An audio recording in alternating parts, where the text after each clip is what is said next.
prélèvement de l'UTS sur les primes et indemnités dans le privé. Dans le privé d'abord. Voilà, tout à fait. Ouais. Yacouba Isaac Zida même a dit ce jour, mais lui, il ne sait même pas qu'est-ce que l'UTS va chercher sur des primes et indemnités. Absolument.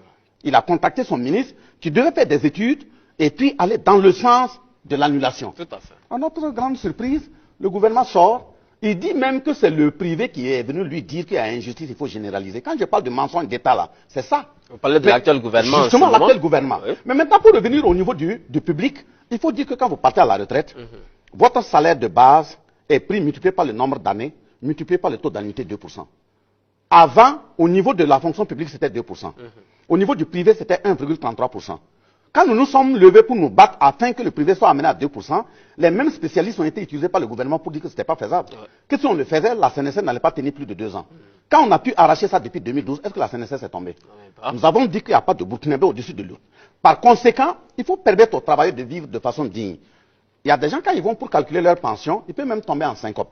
Si vous avez 200 000 francs comme salaire de base, et que vous avez fait 25 ans de service, le taux d'annuité c'est 2%, ça veut dire que vous aurez 50% de 200 000.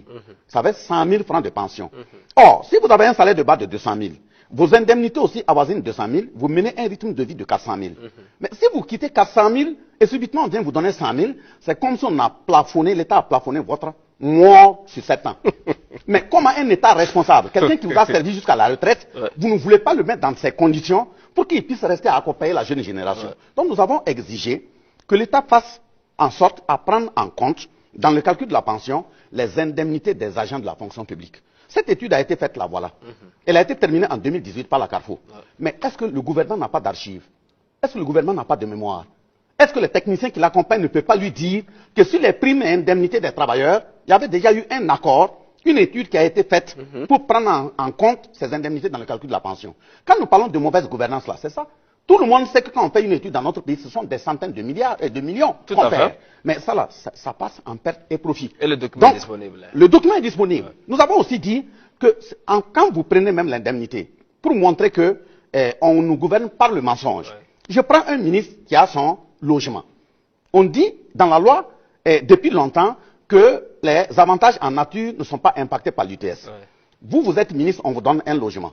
Votre logement, quel que soit son prix, vous ne devrez pas payer un impôt là-dessus.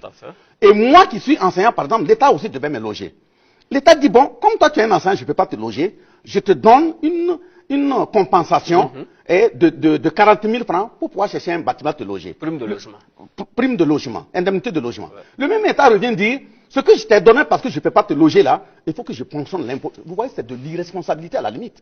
Voilà pourquoi nous avons proposé, ils ont dit que ça fait 30 à 40 milliards par an qui vont prélever. Mais quand vous perdez des taxes qui s'évaluent à 551,16 milliards, quand vous prenez ça, vous divisez par 40 milliards que vous cherchez là, soit vous n'avez pas fait une bonne classe de CE2. Si vous divisez, ça fait près de 14 fois.